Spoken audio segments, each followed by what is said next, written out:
Hey guys, Eden here.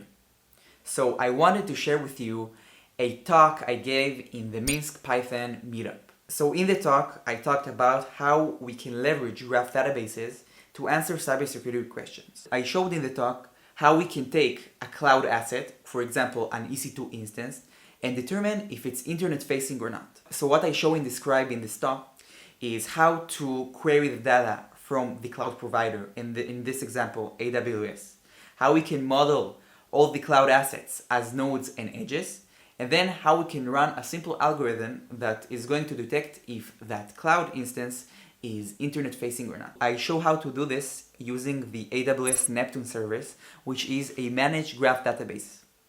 In this talk, I also discussed the Gremlin traversal language, which is used to query and iterate over graph databases, and also about AWS networking. So if you'll check out this video resources, you'll be able to hit up a link and get to YouTube and watch this talk where I discuss how to leverage graph databases to answer cybersecurity questions.